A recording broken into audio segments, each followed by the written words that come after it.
കുട്ടിപ്പട്ടർമാളുടെ ഏത് റൗണ്ട് ആരംഭിക്കുന്ന പോലെ തന്നെ നമ്മളിതാ നമ്മുടെ 8ാം ഘട്ടം ആരംഭിച്ചു. ഒരുപാട് വ്യത്യസ്തമാർന്ന ഗാനങ്ങളെല്ലാം നമ്മൾ ആസ്വദിച്ചു. അതുപോലെ തന്നെ അഭിമാനകരമായിട്ടുള്ള ഒരുപാട് നിമിഷങ്ങളിലൂടെ നമ്മൾ കടന്നുപോയി. ആൻഡ് ഫൈനൽ, നമ്മുടെ ഈ ഒരു ക്വാർട്ടർ ഫൈനലിൻ്റെ അവസാന നിമിഷത്തിലേക്ക് നമ്മൾ എത്തിയിരിക്കുകയാണ്. പരിസമാപ്തിയിലേക്ക് നമ്മൾ എത്തുകയാണ്. ഒരു പെർഫോമൻസും കൂടെ ഉണ്ടാവുള്ളൂ നമ്മുടെ ഇന്നത്തെ എപ്പിസോഡിൽ. അതിനുശേഷമായിരിക്കും നമുക്ക് അറിയാൻ പറ്റുക ആരൊക്കെയാണ് ഇനി നമ്മുടെ സെമി ഫൈനൽസിലേക്ക് കടക്കാൻ പോകുന്നതെന്നുള്ളത്. നമ്മുടെ കയ്യിലല്ല ഒന്നും. Anyway let's hope for the best എന്ന് പറഞ്ഞുകൊണ്ട് ഇന്നത്തെ എപ്പിസോഡ് നമുക്ക് ആരംഭിക്കാം. So we welcome you to നോറ കുട്ടി കുട്ടി കുട്ടിപ്പട്ടർമാൾ, celebrated by checking, presented by Apollo gold and powered by തംപാസ് ഇലക്ട്രോണിക്സ്.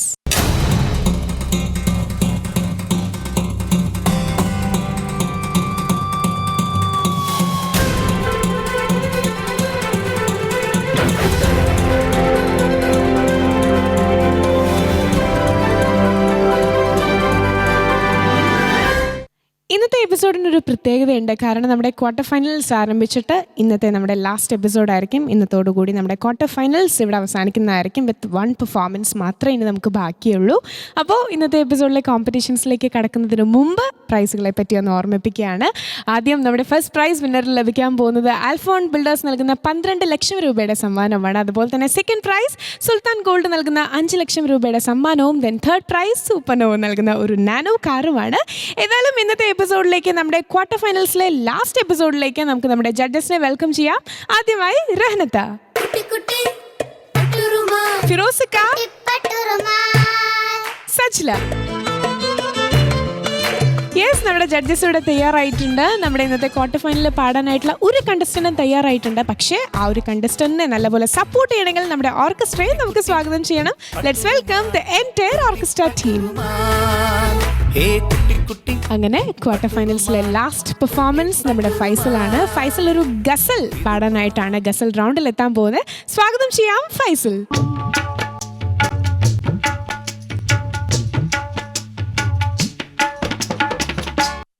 ഫൈസൽ ചേച്ചി നമ്മുടെ ക്വാർട്ടർ ഫൈനൽസിലെ ലാസ്റ്റ് പെർഫോമർ ആണ് അല്ലേ?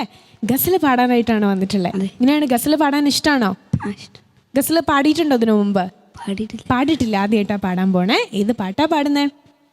ഞാൻ മക്ക നഗരമേ കരയും. ഓക്കെ, നല്ലപോലെ റിഹേഴ്സലൊക്കെ നടത്തിയിട്ടില്ലേ? കഴിഞ്ഞ റൗണ്ടിലെ ജഡ്ജസ് പറഞ്ഞ എല്ലാ മിസ്റ്റേക്സ് ഒക്കെ മാറ്റി നല്ലപോലെ പ്രാക്ടീസ് ചെയ്തിട്ടാണ് വന്നിട്ടുള്ളത് അല്ലേ?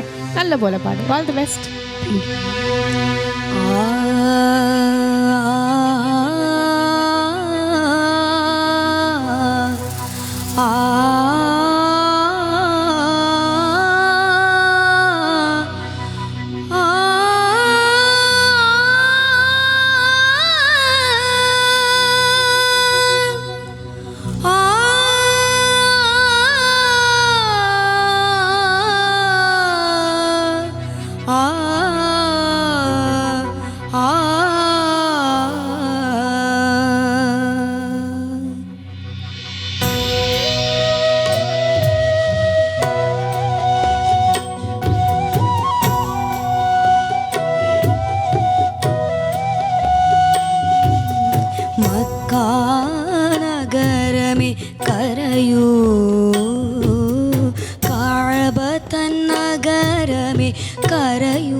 നഗരിയിൽ തീമഴ പെയ്തൊര ദൈവശാപം നിനക്കോർമ്മയില്ലേ? ആദ സമൂദിനെ കീഴ്മയിൽ മറിച്ചൊര ആത്മീയ ശാപം മറന്നുവോ നീ? മക്കാ നഗരമേ കരയൂ, കഅബ തൻ നഗരമേ കരയൂ. നിൻ മാനസപുത്രൻ പോവുകയായി, മക്കാ നഗരമേ കരയൂ.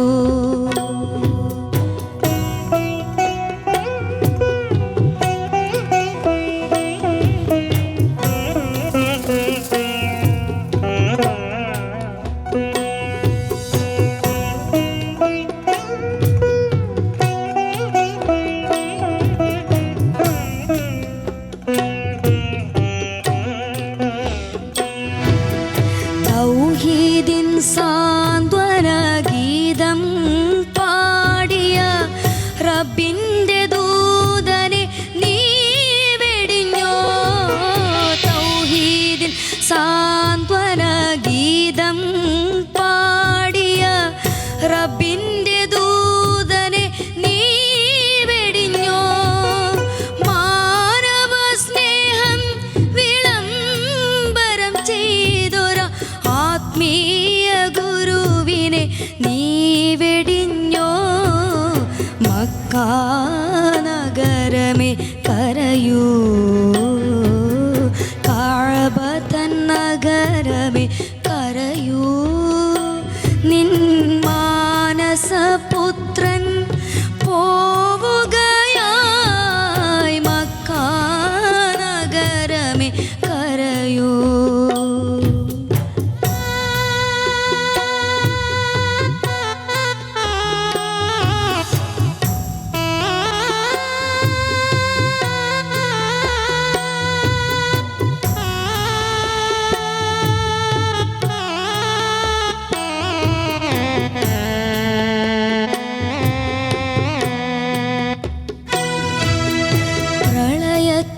പ്രളയത്തിലൊഴുക്കിയ നൗകയിൽ നൂഹിന് അഭയം നൽകിയ വിശ്വശില്പി.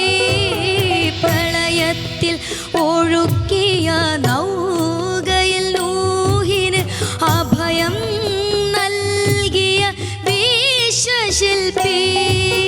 ഫിർഔനെ മുക്കിയ കടലിലും മൂസക്ക് വഴി തുറന്നേകിയ സർവശക്ത. അവിടുത്തെ കരുണ തൻ രക്ഷാസൗധത്തിൽ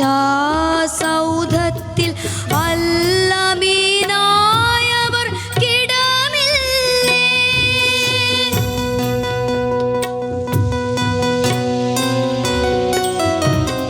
മക്കാ നഗരമേ കരയൂ, കഅബ തൻ നഗരമേ കരയൂ. നിൻ മാനസപുത്രൻ പോവുകയായി, മക്കാ നഗരമേ കരയൂ. മക്കാ നഗരമേ കരയൂ, കഅബ തൻ നഗരമേ കരയൂ.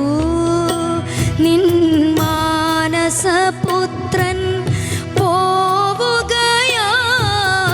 മക്കാ നഗരമേ കരയൂ. മക്കാ നഗരമേ കരയൂ.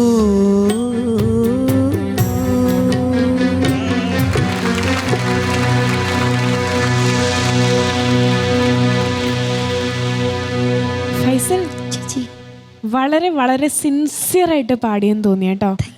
അത്രയും എഫേർട്ട് എടുത്തിട്ടുണ്ട്. ആൻഡ് കഴിഞ്ഞ റൗണ്ടിലെ ജഡ്ജസ് കുറേ മോൻ്റെ നെഗറ്റീവ്സ് ഒക്കെ പറഞ്ഞിരുന്നു. അതൊക്കെ മാറ്റി പവർഫുള്ളായിട്ട് തിരിച്ചു വന്നു അല്ലേ? വന്നോ? എന്ത് തോന്നി പാടിക്കഴിഞ്ഞപ്പോൾ? കുഴപ്പമില്ലാതെ നല്ലപോലെ പാടി. ആൻഡ് ഇതിനെപ്പറ്റി കൂടുതലായിട്ട് നമ്മുടെ ജഡ്ജസ് തന്നെ പറയും. ഫിറോസിക്ക, കഴിഞ്ഞ ഒരു പ്രണയ യുഗ്മഗാനം കുറച്ച് സ്ട്രെയിനും അല്ലേ, കുറച്ച് സ്റ്റഡിനെസ്സൊക്കെ കുറഞ്ഞിട്ട് കുറച്ച് മാർക്കൊക്കെ കുറഞ്ഞിരുന്നു അല്ലേ, ഗസലിനോടൊപ്പം നമ്മൾ ചെയ്യുന്ന സോങ്. ഇത് 2-3 വട്ടം പറയട്ടെ ഞാൻ, ഇത് എന്ന് ഭയങ്കരമായി പാടി കളഞ്ഞു. സാധ്യമായിട്ട്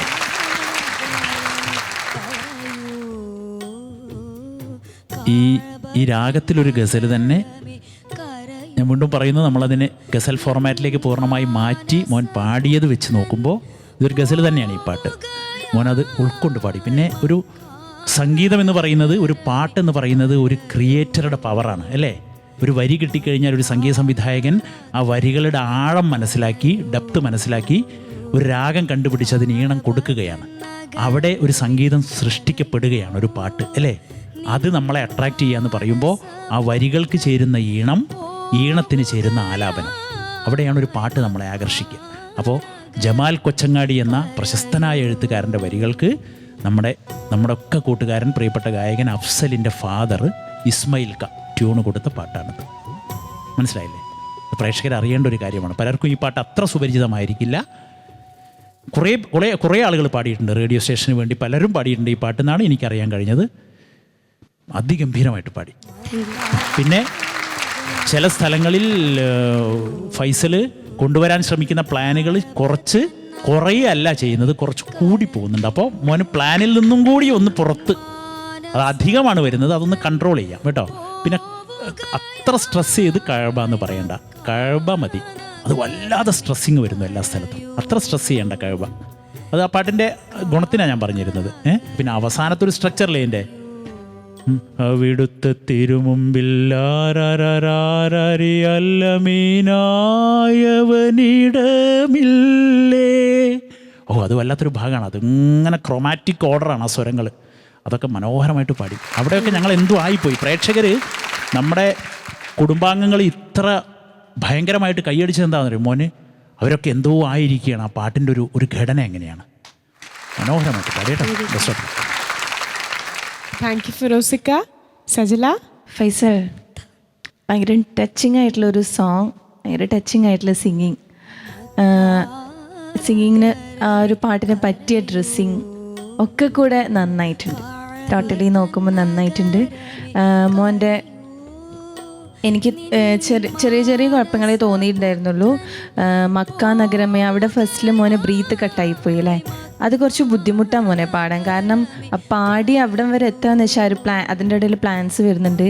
അത് പാടി എത്തിക്കുകയെന്ന് വെച്ചാൽ വളരെ ബുദ്ധിമുട്ടുള്ള കാര്യമാണ്. അത് ആകെ ഒരു സ്ഥലത്ത് മാത്രമാണ് മോനെ ആ ബ്രീത്ത് കട്ടായി പോയിട്ടുള്ളൂ. ബാക്കി എല്ലാ പോർഷനും മോനെ അത് എത്തിച്ച് തന്നെ പാടി, ആ ഒരു ബ്രീത്ത് കറക്റ്റായിട്ട് തന്നെ പാടി. പിന്നെ സെക്കൻഡ് ചരണത്തിൽ ചെറിയൊരു പിച്ചിങ് പ്രോബ്ലം, ഒരു ചെറുങ്ങനെ ഒരു ഷാർപ്പായി പോകുന്നുണ്ട്. പിന്നെ പ്ലാൻസൊക്കെ ആണെങ്കിലും വളരെ ബുദ്ധിമുട്ടുള്ളൊരു പാട്ടാണ്. ആ ഒരു ഗസലിൻ്റെ ആ ഒരു രീതിയിൽ തന്നെ മോൻ പാടാൻ ശ്രമിച്ചിട്ടുണ്ട്. പൊതുവേ മോൻ പ്ലാൻസൊക്കെ ഭയങ്കര ക്ലാരിറ്റിയാണ്. ആ ഒരു ക്ലാരിറ്റിയിൽ തന്നെ മോൻ പാടിയിട്ടുണ്ട്. എന്നാലും ഇത്രയും കൂടെ കൂട്ടാം എന്നാണ് എൻ്റെ ഒരു അഭിപ്രായം. കാരണം ഫൈസൽ നന്നായി പാടുന്ന ഒരു സിംഗറാണ്, ഭയങ്കര കഴിവുള്ള കുട്ടിയാണ്. അപ്പോൾ കുറച്ചുകൂടെ ഇതിലും കൂടുതൽ ബെറ്റർ ആക്കാൻ ശ്രമിക്കുക. All the best. Thank you so much, Sajla. And we are moving on to Rahnat. Faisal ഓരോ പാട്ട് കഴിയുമ്പോൾ നമ്മൾ പറയുമല്ലോ ഫൈസലിന് ഫ്യൂച്ചർ ഉണ്ടെന്ന്. അത് എന്തുകൊണ്ടാണ് പറയണമെന്ന് ഇപ്പോൾ പറഞ്ഞപ്പോൾ മനസ്സിലായില്ലേ. പാടാനുള്ള കഴിവ്, തൊണ്ടയിൽ നന്നായിട്ട് സംഗതികൾ വരുന്നൊരു തൊണ്ട, നല്ല എനർജിയുള്ള വോയിസ്, അതും കൂടി പറയണം. അതൊക്കെ ഉണ്ടായിട്ട് ചില ഒരു സ്വഭാവം ഉണ്ടാവും, നമ്മൾ തന്നെ മതി, അത് നമുക്ക് പാടില്ല, അത് നമുക്ക് വേണ്ട കേട്ടോ. ഞാൻ പറഞ്ഞത് എന്താന്ന് ഫൈസലിന് ശരിക്കും മനസ്സിലായിട്ടുണ്ടാവും. അങ്ങനെ വന്നതുകൊണ്ടാണ് കഴിഞ്ഞ കാരണം അതൊരു ഇത്തിരി കുറച്ചിരുന്നെങ്കിൽ ഉണ്ടല്ലോ എന്ത് സുഖമായിട്ട് നമുക്ക് പാടാൻ പറ്റുമായിരുന്നു. അപ്പോൾ ചിലപ്പോൾ അത് മനസ്സിൽ തോന്നിയിട്ടുണ്ടാവും, അത് കുറച്ച് ആ നേരത്തെ പാടിയ പാട്ടൊന്ന് ഇത്തിരി കുറച്ചുകൂടെ മോനെന്ന് ചോദിച്ചപ്പോൾ ചിലപ്പം ഫൈസൽ എന്ത് പറഞ്ഞിട്ടുണ്ടാവും, അല്ല അത് മതി, അത് ഇത്തിരി കുറയ്ക്കാന്ന് പറഞ്ഞാൽ എന്താ, നമ്മൾ ഒരുപാട് സ്ട്രെയിൻ ആവണ്ട, നമ്മളത് നന്നായിട്ട് പാടാൻ. അപ്പോൾ അങ്ങനെയുള്ള ചില കാര്യങ്ങളൊക്കെ പറഞ്ഞു തരുമ്പോൾ നന്നായിട്ട് തന്നെ അത് ശ്രദ്ധിക്കണം. അത് ശ്രദ്ധിക്കാൻ എന്ന് പറയണത് എന്താ പറയുക, അത്രയ്ക്ക് കഴിവുണ്ടായതുകൊണ്ടാണ്. കേട്ടോ. ഈ ഒരു ഏജിൽ ആ സംഗതിയൊക്കെ ഇങ്ങനെ ക്ലാരിറ്റി കിട്ടിയതുകൊണ്ടാണ് ഞാൻ പറയണത്. ഇനി കുറച്ചും കൂടി കഴിഞ്ഞാൽ വടി തന്നെ ഞാൻ എടുക്കും. കേട്ടോ. അപ്പോൾ ഇത് മനസ്സിൽ വെച്ചിട്ട് ഇനി അങ്ങോട്ട് നന്നായിട്ട് പ്രാക്ടീസ് ചെയ്യുക കേട്ടോ. നന്നായിട്ട് തന്നെ വടി. താങ്ക് യു റഹ്നത്ത and thank you all judges. അങ്ങനെ ജഡ്ജസ് കുറേ എല്ലാവരും പോസിറ്റീവ്സ് പറഞ്ഞു. ഈവൻ നമ്മുടെ ഓർക്കസ്ട്ര എല്ലാവരും, നിങ്ങൾ പ്രേക്ഷകർ ഇംപ്രസ്ഡ് ആണ്. കമ്പ്രക്കൊക്കെ ലിങ്കൊക്കെ വായിക്കാൻ മറന്നു എന്നാണ് പറയണേ. അത്രയും പാട്ടിലങ്ങനെ കേട്ട് ശ്രദ്ധിച്ചിരുന്നിട്ട് അത്രയും എക്സൈറ്റഡ് ആയിട്ടുണ്ട്. അപ്പോൾ ഈ ഒരു പെർഫോമൻസിനുള്ള മാർക്സ് റഹ്നത്ത ഔട്ട് ഓഫ് 40. കുറച്ച് മിസ്റ്റേക്ക് അത് അല്ലേ ഫൈസലിന് അത് മനസ്സിലായിട്ടുണ്ടാവും. എന്നാലും ആ പാട്ടിൻ്റെ ഒരു എനർജി വെച്ചിട്ട് ഞാൻ മാർക്സ് തരികയാണ് 39.5. 39.5 out of 40. ഫിറോസിക്ക ഫൈസലിന് 39.5. 39.5 out of 40. Then Sachla out of 20. 19.5. 19.5. അങ്ങനെ ടോട്ടൽ സ്കോർ 98.5 out of 100. സന്തോഷമായോ? അപ്പോൾ അടുത്ത തവണ റഹ്നത്തൊക്കെ പറഞ്ഞ പോലെ വടി ഇടിപ്പിക്കരുത്. ഇതുപോലെ നല്ല കുട്ടിയായിട്ട് വരണം കേട്ടോ. All the best Monu. Thank you. Congrats. ഏതായാലും ബ്രേക്കിന് മുമ്പ് അല്ലെങ്കിൽ ഇൻട്രൊഡക്ഷനിൽ ഞാൻ പറഞ്ഞിട്ടുണ്ടായിരുന്നു നമ്മുടെ ക്വാർട്ടർ ഫൈനൽസിൻ്റെ ലാസ്റ്റ് എപ്പിസോഡാണിത്. ഒരു പെർഫോമൻസ് ആയിരുന്നു, നമ്മുടെ ഫൈസലായിരുന്നു അത് പാടിയത്. അപ്പോൾ ഏതായാലും ഈ തിരശ്ശീല വീഴുന്ന ക്വാർട്ടർ ഫൈനലിൽ തിരശ്ശീല വീഴുന്ന ഈ ഒരു നേരത്ത് നമുക്ക് നമ്മുടെ ജഡ്ജസിൻ്റെ അടുത്ത് ചോദിക്കാം, എങ്ങനെ ഉണ്ടായിരുന്നു നമ്മുടെ മക്കൾ? 2 റൗണ്ടിലായിരുന്നു പാടിയത്. ഒന്ന് മുഹബത്തും അതുപോലെ തന്നെ ഗസലും. ഇതെല്ലാം നിങ്ങൾക്ക് ഇഷ്ടപ്പെട്ട് കാണും. എന്നാലും ജഡ്ജസിൻ്റെ ഒരു റിവ്യൂ നമുക്കൊന്ന് ചോദിച്ചു നോക്കാം. ആദ്യമായിട്ട് ഫിറോസിക്ക. 8ാമത്തെ റൗണ്ടായിക്കൊണ്ട് നമ്മൾ കുട്ടികളോട് അവതരിപ്പിച്ചു കഴിഞ്ഞു ഗസലും മൊഹബത്തും. പ്രേക്ഷകർ പ്രതീക്ഷിച്ച, മാപ്പിളപ്പാട്ട് പ്രേമികൾ പ്രത്യേകിച്ച് കുട്ടിപ്പട്ടുറുമാലിൽ നിന്നും അവർ പ്രതീക്ഷിച്ച 2 റൗണ്ടുകൾ. ഗസൽ എന്ന് പറയുന്നത് കുട്ടികൾ പ്രത്യേക പാട്ടുകളുടെ തിരഞ്ഞെടുപ്പിലൂടെ അവരുടെ മ്യൂസിക്കൽ ടാലൻറ്റ് കാണിച്ച റൗണ്ട് തന്നെയായിരുന്നു.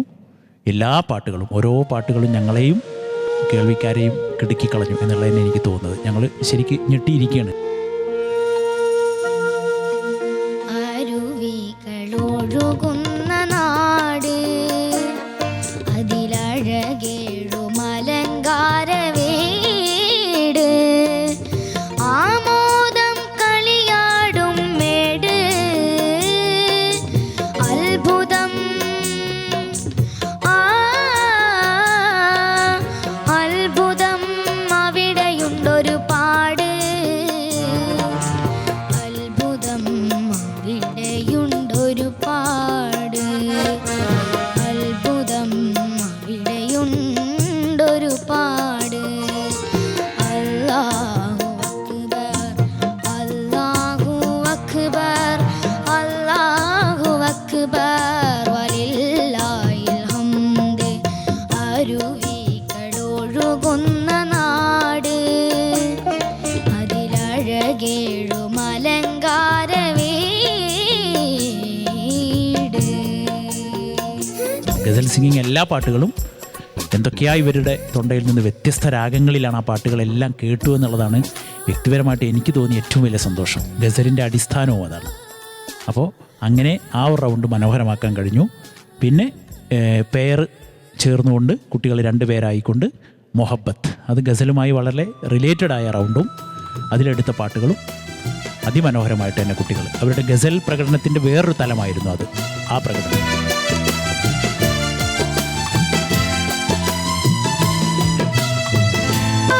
ആരും കാണാതെ ഈ നീലമലഞ്ചെരുവിൽ പൂഞ്ചോല തീരത്ത് നാം ഒരുമിച്ചില്ലേ, മുഖത്തോട് മുഖം നോക്കി കരഞ്ഞാനെന്ന കണ്ണീരാ തെരുതെരയുമ്മ ചൊരിഞ്ഞ് പുളകിതരായില്ലേ. ഓഹോ, ആരും കാണാതെ ഈ നീലമലഞ്ചെരുവിൽ പൂഞ്ചോല തീരത്ത് നാം ഒരുമിച്ചില്ലേ, തെരുതെരയുമ്മ ചൊരിഞ്ഞും പുളകിതരായെന്ന് നമ്മുടെ കൽബും ഏറെ തണുത്തില്ലേ. ലൈലേ ലൈലേ സ്വർഗപ്പൂമയിലേ, നീ എൻ്റെ കൽവിനൊളിവല്ലേ, എന്നോടുള്ള ചപ്പിരിശത്താലേ മജ്നുവായി മാറി കാര്യം പറയുകയാണെങ്കിൽ 8ാമത്തെ ഘട്ടത്തിൽ ഗസലും മൊഹബത്തും നല്ല റൗണ്ട് തന്നെയായിരുന്നു. ഗസലിന് അതിനെക്കുറിച്ച് പറയുകയാണെങ്കിൽ കുട്ടികൾ എനിക്കൊരു ടെൻഷൻ ഉണ്ടായിരുന്നു എങ്ങനെയായിരിക്കും അത് അവർ പ്രസൻറ്റ് ചെയ്യുക എന്നുള്ളത്. പക്ഷെ അവർ എല്ലാവരും ഞെട്ടിച്ച് കളഞ്ഞിരിക്കുകയാണ്. നല്ല എന്താ പറയുക, നല്ല സെലക്ഷനായിരുന്നു എല്ലാവരുടെയും സോങ്സിൽ. പിന്നെ നല്ല നമ്മൾ ക്വാർട്ടർ ഫൈനൽ എന്ന് പറയുന്ന ആ ഒരു ടഫായിട്ടുള്ളൊരു കോമ്പറ്റീഷൻ തന്നെ കണ്ടു. നല്ല പിന്നെ ചെറിയ ചെറിയ മിസ്റ്റേക്കുകൾ ഓരോരുത്തർക്ക് വന്നുപോയി എന്നല്ലാണ്ട് നല്ല സോങ് സെലക്ഷൻ്റെ കാര്യത്തിലാണെങ്കിൽ അത് നന്നായിരുന്നു. അവരുടെ പാട്ട് പ്രസൻറ്റ് ചെയ്തത് നന്നായിരുന്നു. എല്ലാം നല്ല കളറായിരുന്നു. കന്നിമാവിൻ ചോട്ടിലെന്നെ നീ വിളിച്ചില്ലേ, പണ്ട് ഉണ്ണിമാങ്ങ പാഞ്ഞെടുക്കാൻ മത്സരിച്ചില്ലേ, കാറ്റു വന്നു കാട്ടുമുല്ല പൂവെറുത്തില്ലേ, അന്ന് കൂട്ടുകാർ നാം പെറുക്കി മാല കോർത്തില്ലേ,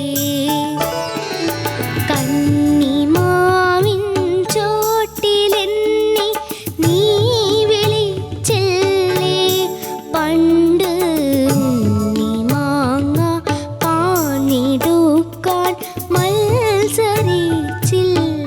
അതിനോട് തന്നെ മൊഹബത്ത് എന്നുള്ള ആ ഒരു റൗണ്ടും ഡുവറ്റ്സ് അതിൻ്റെ സെലക്ഷനും എല്ലാം നന്നായിരുന്നു. ഒരു ക്വാർട്ടർ ഫൈനലിൻ്റെ ആ ഒരു ക്വാളിറ്റി അങ്ങനെ നമുക്ക് പറയാമല്ലോ, അത് ശരിക്കും അത് കണ്ടിരുന്നു. ഒരു ടൈറ്റ് കോമ്പറ്റീഷൻ തന്നെ ആയിരുന്നു. പിന്നെ ചില മിസ്റ്റേക്കിൽ ചിലവർ താഴെ പോയി, അത്രയേ ഉള്ളൂ. എന്തായാലും 2 റൗണ്ടും നന്നായിരുന്നു.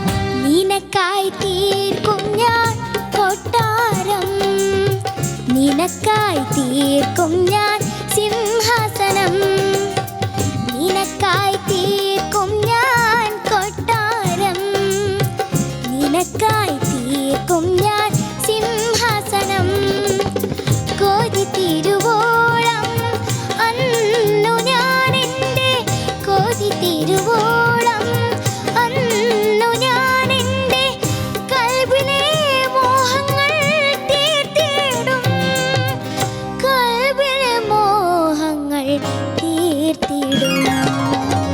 ആനന്ദ സാമ്രാജ്യത്തിൽ ആറാടി കളിക്കുന്ന അഴകിൻ്റെ റാണിനി ആമീന, അമ്പിളിക്കൊത്തുലസിക്കും നിൻമുഖം കണ്ടെൻ്റെ, അമ്പിളിക്കൊത്തുലസിക്കും നിൻമുഖം കണ്ടെൻ്റെ കൽബ് തുടിച്ചിടുന്നു,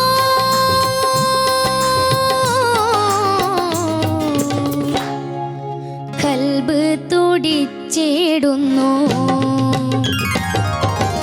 ആനന്ദ സാമ്രാജ്യത്തിൽ ആറാടി കളിക്കുന്ന അഴകിൻ്റെ രാജനെ ആശിമേ, ചന്ദ്രനെ പോലെ വിളങ്ങും നിൻമുഖം കാണാനായി, ചന്ദ്രനെ പോലെ വിളങ്ങും നിൻമുഖം കാണാനായി കാത്തു കാത്തിരുന്നിടുന്നു,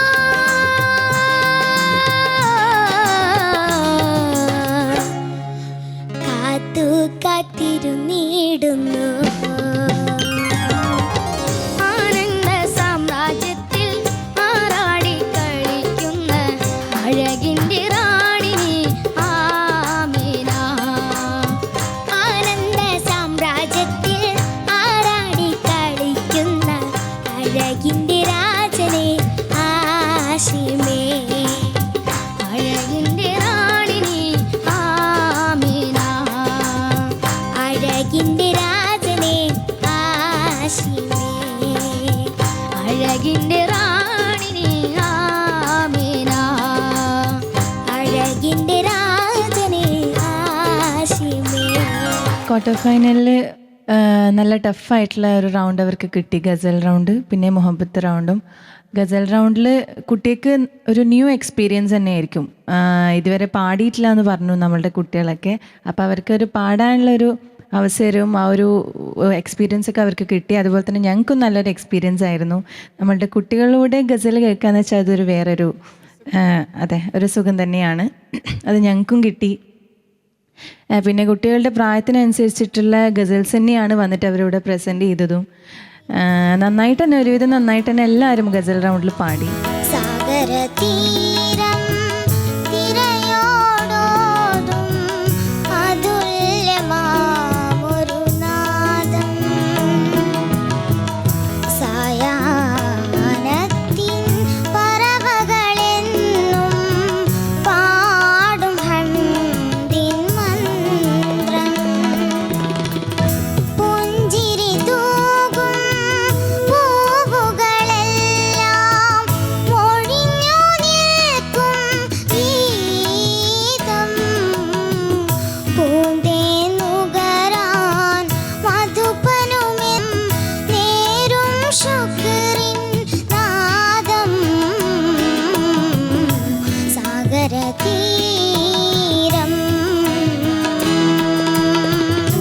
പിന്നെ മുഹബത്ത് റൗണ്ട് ആണെങ്കിലും ഞങ്ങൾ മുന്നേ ഡുവറ്റ് റൗണ്ട് നമ്മൾ കുട്ടികൾക്ക് കൊടുത്തിട്ടുണ്ടായിരുന്നു. അപ്പോൾ വീണ്ടും ഒരു ഡുവറ്റായിട്ട് നമ്മളുടെ കുട്ടികൾ പാടുന്ന കേൾക്കാൻ പറ്റിയതിലും സന്തോഷമുണ്ട്, അവർക്ക് പാടാൻ പറ്റിയതിലും അവർ സന്തോഷിക്കുന്നുണ്ടാവും. 2 റൗണ്ടിലും നന്നായി തന്നെ കുട്ടികൾ പാടി. പിന്നെ ചെറിയ ചെറിയ മിസ്റ്റേക്സ് ചില കുട്ടികൾക്ക് വന്നുപോയി. എന്തായാലും നല്ലൊരു എക്സ്പീരിയൻസ് ആണ് ഞങ്ങൾക്കും കുട്ടികൾക്കും ഒക്കെ. പോലെ തിളങ്ങുന്നേ ആരംഭ കതിരവിയൊളി തൂകുന്നേ നല്ല മലരമ്പഴിക്കുള്ളിൽ തീന പൂക്കുന്നേ മുല്ല മണവാട്ടി ചമഞ്ഞിടുന്നേ ചമഞ്ഞിടുന്നേ അമ്പൽ പൂച്ചോടി തിങ്കൾ കല പോലെ തിളങ്ങുന്നേ ആരംഭ കതിരവിയൊളി തൂകുന്നേ നല്ല മലരമ്പഴിക്കുള്ളിൽ തീന പൂക്കുന്നേ മുല്ല മണവാട്ടി ചമഞ്ഞിടുന്നേ ചമഞ്ഞിടുന്നേ. ഏതൊരു റൗണ്ട് കഴിയുമ്പോഴും ശരിക്കും ഒരു സുപ്രധാനമായ നിമിഷത്തിലൂടെ നമ്മൾ കടന്നു പോവാറുണ്ട്. അതുപോലെ തന്നെ നമ്മുടെ 8ാം ഘട്ടം ഇവിടെ അവസാനിച്ചപ്പോൾ, അല്ലെങ്കിൽ നമ്മുടെ ക്വാർട്ടർ ഫൈനൽ ഇവിടെ അവസാനിച്ചപ്പോൾ, ആ ഒരു ഇമ്പോർട്ടൻറ്റ് ആൻഡ് ക്രൂഷ്യൽ സിറ്റുവേഷനിലേക്ക് ഇനി നമ്മൾ കടക്കുകയാണ്. അപ്പോൾ അതിനെപ്പറ്റി ഞാൻ കൂടുതലൊന്നും പറയുന്നില്ല. ഏതായാലും ആദ്യം നമ്മുടെ 3 ജഡ്ജസിനെയും നമുക്ക് വളരെ സ്നേഹപൂർവ്വം വേദിയിലേക്ക് സ്വാഗതം ചെയ്യാം.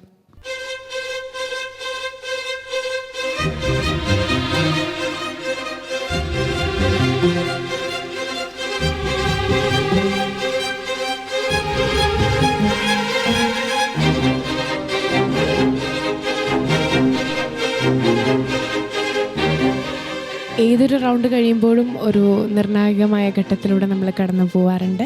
അപ്പം അതുപോലെ തന്നെ നമ്മുടെ 8ാം ഘട്ടം കഴിഞ്ഞപ്പോൾ പക്ഷേ ആ ഒരു ഇമ്പോർട്ടൻസ് ഇത്രയും കൂടെ കൂടും. കാരണം നമ്മുടെ ക്വാർട്ടർ ഫൈനലാണ് ഇവിടെ അവസാനിച്ചിട്ടുള്ളത്. ആൻഡ് ഇതിന് ശേഷം ഇനിതാ നമ്മുടെ സെമി ഫൈനൽസ് നമ്മൾ ആരംഭിക്കാൻ പോവുകയാണ്. സോ ക്വാർട്ടർ ഫൈനൽ അവസാനിക്കുന്ന ഈ നിമിഷത്തിൽ ഇനി എങ്ങനെയാണ് ഫിറോസിക്ക അല്ലെങ്കിൽ മറ്റുള്ള ജഡ്ജസ് എല്ലാവരുടെയും കൂടെ ഒരു തീരുമാനം നമുക്ക് ചോദിക്കണം. എങ്ങനെയാണ് ഇനി സെമി ഫൈനലിലേക്കുള്ള ആ ഒരു എൻട്രി? ഇപ്പോൾ 8ാമത്തെ റൗണ്ടായി നടന്നത് ക്വാർട്ടർ ഫൈനലാണല്ലോ.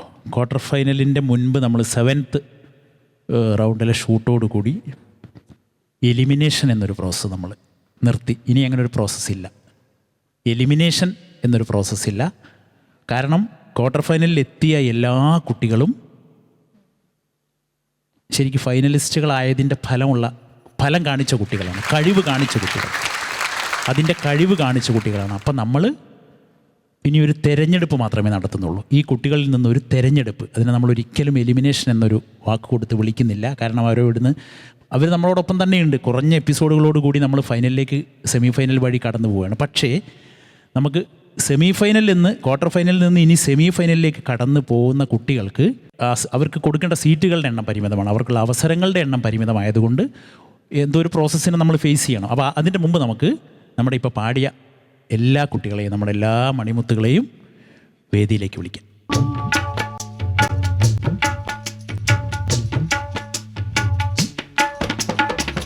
അപ്പോൾ കുട്ടിപ്പട്ടർമാലിലെ 10 വിജയികളാണ് ഇപ്പം നമ്മളോടൊപ്പം ഉള്ളത്. അതായത് ഫൈനൽസ് വരെ എത്തിയ അല്ലെങ്കിൽ ക്വാർട്ടർ ഫൈനൽസ് വരെ എത്തിയ 10 വിന്നേഴ്സ്, സ്ട്രോങ് കണ്ടസ്റ്റൻസ്. രഹനത്ത, അപ്പോൾ ഇവരെ പറ്റി എന്താ പറയാനുള്ളത്? ഇവരെ പറ്റി പറയാനുള്ളത് ക്വാർട്ടർ ഫൈനലിൽ എത്തുക എന്ന് പറയുന്നത് തന്നെ വലിയ കാര്യമാണ്. അതാണ് നമ്മൾ ഊന്നി പറയുന്ന 10 വിജയികൾ. അത് അവർ വിജയിച്ച് തന്നെയാണ്, അവർ എഫേർട്ട് എടുത്ത് നന്നായിട്ട് പ്രാക്ടീസ് ചെയ്ത് നന്നായിട്ട് പാടിയിട്ട് തന്നെയാണ് അവർ ഈ വിജയികൾ എന്ന് നമ്മൾ അവരെ പറയുന്നത്. അപ്പം നന്നായിട്ട് പാടുന്ന കുട്ടികളാണ്. പക്ഷേ ഒന്നും കൂടെ പറയുന്നു, നമുക്ക് സെമി ഫൈനലിലോട്ടുള്ള എണ്ണം കുറച്ചേ ഉള്ളൂ. അപ്പം ലക്ഷ്മി, സജില എന്താ പറയാനുള്ളത്? രാനത്ത് പറഞ്ഞ പോലെ തന്നെ ഈ 10 കുട്ടികളും നമ്മളുടെ നല്ല പാട്ടുകാർ തന്നെയാണ്, വിന്നേഴ്സ് തന്നെയാണ് എല്ലാവരും. നമ്മളുടെ സെമി ഫൈനലിലേക്ക് 8 സീറ്റുകളേ ഉള്ളൂ. അപ്പം നമ്മളുടെ ഈ 10 കുട്ടികളുടെ 8 കുട്ടികളെയാണ് നമ്മൾ സെമി ഫൈനലിൽ തിരഞ്ഞെടുക്കാൻ പറ്റുള്ളൂ. Thank you Sajila. ഏതായാലും ഫിറോസിക്ക നേരത്തെ പറഞ്ഞു നമ്മുടെ സെമി ഫൈനൽസിലേക്ക് വളരെ കുറച്ച് സീറ്റ് മാത്രമേ ഉള്ളൂ, അല്ലെങ്കിൽ കുറച്ച് പേർക്ക് മാത്രമേ കിടക്കാൻ പറ്റുള്ളൂ. അപ്പോൾ എങ്ങനെയാണ് ഇപ്പോൾ ജഡ്ജസ് എല്ലാവരും കൂടെ എടുത്തിട്ടുള്ള തീരുമാനം? അതിൻ്റെ മുമ്പ് ഈ 10 പേരെക്കുറിച്ച് ഞാനൊരു വാക്ക് പറയട്ടെ. 10 പേരും പാടി തെളിയിച്ചവരാണ്. എല്ലാ പാട്ടും പ്രേക്ഷകരുടെ മുന്നിൽ നിങ്ങൾ വലിയ പാട്ടുകാരാണ്. കുട്ടിപ്പട്ടുറുമാലിലെ ലോകമറിയുന്ന പാട്ടുകാർ തന്നെയാണ് എല്ലാവരും.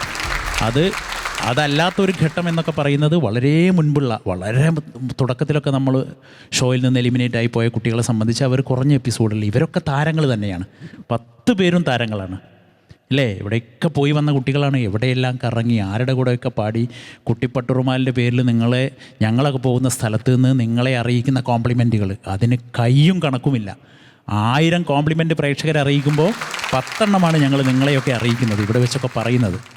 അപ്പോൾ നിങ്ങളൊക്കെ താരങ്ങൾ തന്നെയാണ്. പിന്നെ നമുക്ക് ഇനി ക്വാർട്ടർ ഫൈനലിൽ നിന്ന് കടന്നു പോകുന്ന ഘട്ടം എന്ന് പറയുന്നത് സെമി ഫൈനലാണ്, പിന്നെയാണ് ഫൈനൽ. അപ്പോൾ സെമി ഫൈനലിലേക്ക് കടന്നു പോകാൻ നമുക്ക് എപ്പിസോഡുകളുടെ എണ്ണവും ഇതിൻ്റെ മറ്റ് കാൽക്കുലേഷനൊക്കെ വെച്ച് നമുക്ക് 8 പേരെയാണ് അതിലേക്ക് എത്തിക്കാൻ കഴിയുന്നത്.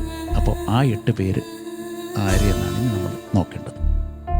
സജില, നമ്മുടെ ഫിറോസ്ക പറഞ്ഞു എന്താ പറയുക, വളരെ ലിമിറ്റഡ് സീറ്റ്സേ ഉള്ളൂ എന്നുള്ളത്. അപ്പോൾ എങ്ങനെയാണ് ഈ 8 പേരെ നമ്മൾ സെലക്ട് ചെയ്യുന്നത്?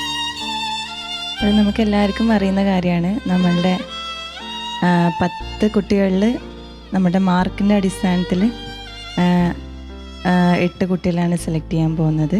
ഇത്രയും കൂടെ സിമ്പിളാക്കി പറയുകയാണെങ്കിൽ ക്വാർട്ടർ ഫൈനൽസിൽ 10 പേരാണുള്ളത്. അതിൽ നിന്ന് ടോപ്പ് ടു ബോട്ടം, അതായത് ഏറ്റവും ടോപ്പ് സ്കോറേഴ്സ്, അങ്ങനെ 8 പേരെ, ഏറ്റവും ഹയസ്റ്റ് സ്കോർ കിട്ടിയിട്ടുള്ള 8 പേരെ നമ്മൾ സെമി ഫൈനൽസിലേക്ക് എൻട്രി ചെയ്യിപ്പിക്കും. ബാക്കിയുള്ള 2 പേരായിരിക്കും പിന്നെ. അപ്പോൾ നമുക്ക് ഏതായാലും ഇനി അവരുടെ മാർക്കിങ്സ് അല്ലെങ്കിൽ സ്കോറിങ്സ് നമുക്കൊന്ന് അറിയാം. ആദിഷ് വിത്ത് 198.5,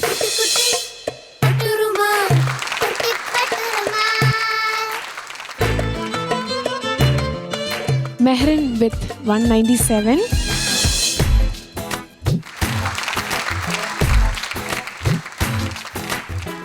then third position Akshay Kumar with 196 marks.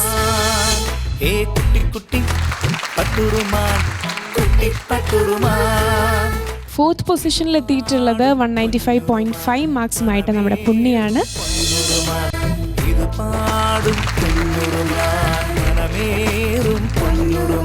And നമ്മുടെ 5th പൊസിഷൻ കുട്ടിപ്പട്ടുറുമാലിലെ ക്വാർട്ടർ ഫൈനലിൽ എത്തിയിട്ടുള്ളത് റിഫമോളാണ് വിത്ത് 194.5.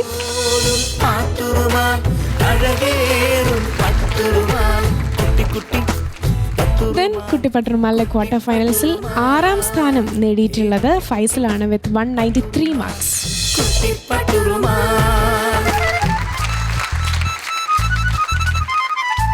ഇനി 7ാം സ്ഥാനത്തെത്തിയിട്ടുള്ളത് 192.5 മാർക്സോടുകൂടി യുംനയാണ്.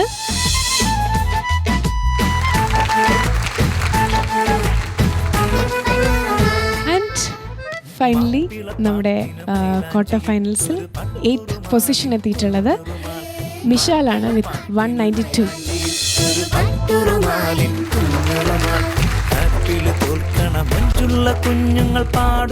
ഇപ്പോൾ ജഡ്ജസ് നിങ്ങൾ തിരഞ്ഞെടുത്തിട്ടുള്ള 8 സെമി ഫൈനലിസ്റ്റ് ഇവരെല്ലാവരും ആണല്ലേ? ഈ 8 പേരാണ്.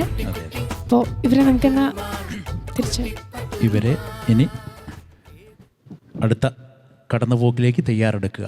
അതിന് എല്ലാവർക്കും എല്ലാ ഭാവങ്ങളും നേർന്നുകൊണ്ട് നിങ്ങൾക്ക് നിങ്ങളുടെ സീറ്റുകളിലേക്ക് ഇരിക്കാം. കുട്ടി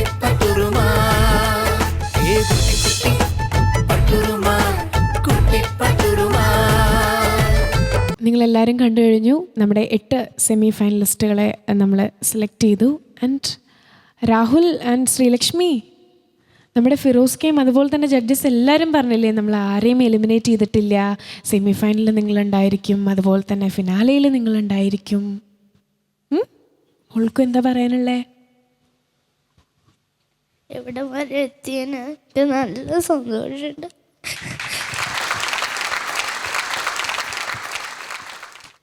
ആദ്യം എനിക്ക് ദൈവത്തോടാണ് ഏറ്റവും സന്തോഷം. താങ്ക്സ് പറയേണ്ടത്. പിന്നെ അച്ഛനും അമ്മയാണ് എൻ്റെ ഏറ്റവും സപ്പോർട്ട് ചെയ്തത്. നമുക്ക് ഇനി രാഹുലിനോട് ചോദിക്കാം. രാഹുൽ, ആദ്യമായി ദൈവത്തിനോട് നന്ദി. പിന്നെ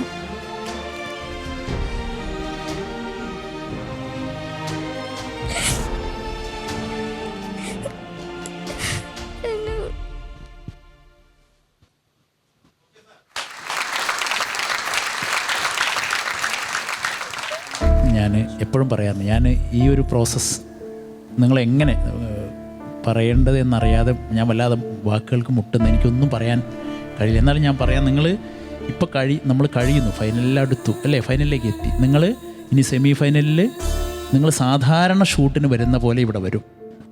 ഞങ്ങളുടെ കൂടെയുണ്ട്. മത്സരത്തിൽ അത്ര ഗൗരവം കൊടുത്ത് മത്സരത്തിൽ പാടുന്നില്ല എന്നത് മാറ്റിവെച്ചാൽ സെമി ഫൈനലിൻ്റെ ഗൗരവം ഇല്ല, അവർക്ക് വിഷമമില്ല. കാരണം ഫൈനൽ അടുത്തില്ലേ, ഇനി അധികമൊന്നും ഇല്ല. ഇവര് നമ്മളെ കൂടെ തന്നെ ഉണ്ടാവും. സെമി ഫൈനലിലെ നല്ല നമ്മൾ എന്തെങ്കിലുമൊക്കെ ചെയ്യുന്ന കാര്യങ്ങളിൽ നിങ്ങളുണ്ട്, അതിൻ്റെ ഭാഗത്ത് നിങ്ങളുണ്ട്, തീർച്ചയായിട്ടും ഉണ്ട് കേട്ടോ. പിന്നെ ഞാൻ പറഞ്ഞില്ലേ, നിങ്ങളോട് നമ്മുടെ കൂടിക്കാഴ്ചയിലൊക്കെ പറഞ്ഞു, നിങ്ങളുടെ രക്ഷിതാക്കളോട് പറഞ്ഞു, വളരെ ചെറിയ വ്യത്യാസങ്ങളായിരിക്കും ഞങ്ങൾക്ക് കണ്ടുപിടിക്കേണ്ടി വരുന്നത്. കണ്ടുപിടിച്ച് കൊടുക്കുക എന്നുള്ളത് രഹനയുടെയും സജിലയുടെയും എൻ്റെയും കടമയാണ്, ഡ്യൂട്ടിയാണ് അല്ലേ. അല്ലെങ്കിൽ ഞങ്ങൾ എന്താ ചെയ്യുന്നത്? അപ്പോൾ അത് ഞങ്ങളെ ഏൽപ്പിച്ചത് കൊണ്ട് നിങ്ങൾ ഞങ്ങളുടെ മക്കളെ പോലെയാണ്. എൻ്റെ മോനെ ഇതിൽ നിന്ന് പറഞ്ഞു വിടുന്ന പോലെയാണ് എനിക്ക് രാഹുലിനെ, എൻ്റെ മോളെ പറഞ്ഞു വിടുന്ന പോലെയാണ് ശ്രീലക്ഷ്മി പോകുക എന്ന് പറയും. അത്ര വേദനയോടെയാണത്. പക്ഷേ ആ ഡ്യൂട്ടിയാണ് ഞങ്ങൾ ചെയ്യുന്നത് എന്നുള്ളത് കൊണ്ട് മാത്രം ഞങ്ങൾ ആ പേര് അവിടെ മാർക്കിൻ്റെ ഒരു അടിസ്ഥാനം കാണിച്ചു കൊടുക്കേണ്ടി വന്നു നമ്മുടെ പ്രൊഡ്യൂസർക്കും നമ്മുടെ കൈരളിക്കും. അതുകൊണ്ട് മാത്രമാണ് അങ്ങനെ വന്നത്. അപ്പോൾ നിങ്ങൾ പോകുന്നില്ല, എവിടെയും പോകുന്നില്ല കേട്ടോ, എവിടെയും പോകുന്നില്ല, നമ്മുടെ കൂടെയുണ്ട്. ഇതിൻ്റെ ഫൈനൽ ഒരു തകർപ്പൻ പ്രകടനമായിട്ട് നടക്കുന്ന സമയത്ത് ആ പ്ലാറ്റ്ഫോമിലെ മറ്റു പ്രകടനങ്ങളിൽ ഞങ്ങളോടൊപ്പം നമ്മുടെ കുട്ടികളോടൊപ്പം നിങ്ങളുണ്ട്, ഉറപ്പ്. താങ്ക് യു ഫിറോസിക്ക. അപ്പോൾ ഇനി ഇവർക്കുള്ളൊരു ടോക്കൺ ഓഫ് ലവ് ആണ്. അതിനു മുമ്പ് എനിക്കറിയരുത് കേട്ടോ രണ്ടുപേരും. ഇപ്പോൾ കുട്ടിപ്പട്ടുമാൽ എന്ന് പറയുമ്പോൾ തന്നെ നമ്മൾ പല സ്ഥലങ്ങളിൽ പോകുമ്പോൾ നമ്മുടെ ജഡ്ജസ് ആവട്ടെ, ഇപ്പം ഞാനാവട്ടെ, എവിടെ പോകുമ്പോഴും ഫസ്റ്റ് തന്നെ ചോദിക്കാറുള്ളത് ശ്രീലക്ഷ്മി, രാഹുൽ ഒരു ബെസ്റ്റ് പെർഫോമറാണ്, ഇവിടെ വന്നു, അബുദാബിയിൽ ഒരു ഷോ ഒക്കെ ചെയ്യാൻ പോയി, അവിടെ തകർത്തു. ഒരുപാട് പ്ലാറ്റ്ഫോംസ് നിങ്ങൾക്ക് രണ്ടുപേർക്കും കിട്ടിയിട്ടുണ്ട്. ഇനോഗ്രേഷനൊക്കെ പോവാറില്ലേ? ഇനിയും പോകണ്ടേ? അപ്പോൾ കരയരുത്, നല്ല കുട്ടിയായിട്ട് നിൽക്കണം കേട്ടോ. ഇനി ഇവർക്ക് രണ്ടുപേർക്കും നമ്മുടെ കുട്ടിപ്പട്ടർമാലുടെയും കൈരളി ടി വിയുടെയും ഒരു ടോക്കൺ ഓഫ് ലവ് എന്ന രീതിയിലൊരു മൊമെൻറ്റവും സർട്ടിഫിക്കറ്റും ഒരു സമ്മാനവും ഉണ്ട്. അതിലേക്ക് കിടക്കാം. ആദ്യമായിട്ട് രാഹുലിനുള്ള ഒരു ടോക്കൺ ഓഫ് ലവ് എന്ന രീതിയിൽ സമ്മാനമാണ്. രഹനത്ത,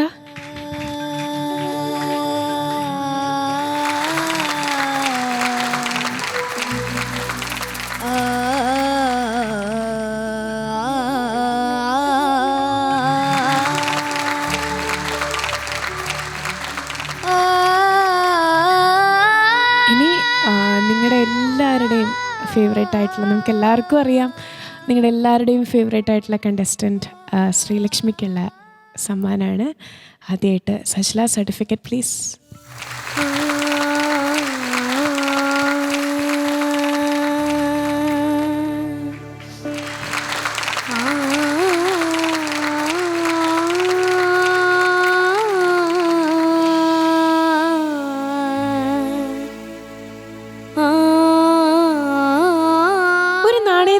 ഇരുവശമുണ്ടെന്ന് പറയുന്ന പോലെ നമ്മുടെ ജീവിതത്തിനും അങ്ങനെ 2 വശങ്ങളുണ്ടല്ലേ, സന്തോഷവും ദുഃഖവും.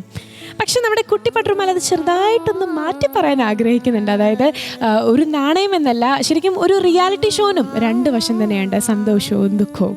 ആൻഡ് അത് നിങ്ങൾ അനുഭവിച്ചിട്ടുണ്ടായിരിക്കാം, നമ്മൾ അനുഭവിച്ചിട്ടുണ്ടായിരിക്കാം, അങ്ങനെ എല്ലാവരും ആ ഒരു ഫീൽ അനുഭവിച്ചിട്ടുണ്ടായിരിക്കും. എന്നാൽ നമ്മുടെ കുട്ടി പട്ടുമാല ശരിക്കും വിജയിച്ചവർ അല്ലെങ്കിൽ പരാജയപ്പെട്ടവർ അങ്ങനെയൊന്നുമില്ല. നമ്മുടെ 23 കണ്ടസ്റ്റൻസും ഈക്വലി വിന്നേഴ്സ് തന്നെയാണ്. പക്ഷേ എന്താ പറയുക, പാർട്ട് ഓഫ് ആ ഷോ, നമ്മുടെ ഷോ മസ്റ്റ് ഗോ ഓൺ എന്ന് പറയുന്ന പോലെ തന്നെ നാളെ മുതൽ നമ്മുടെ സെമി ഫൈനൽ കോമ്പറ്റീഷൻസിലേക്ക് കടന്നവരുമായിട്ട് നമ്മൾ വീണ്ടും എത്തുന്നതായിരിക്കും. അതുവരെ ശുഭരാത്രി.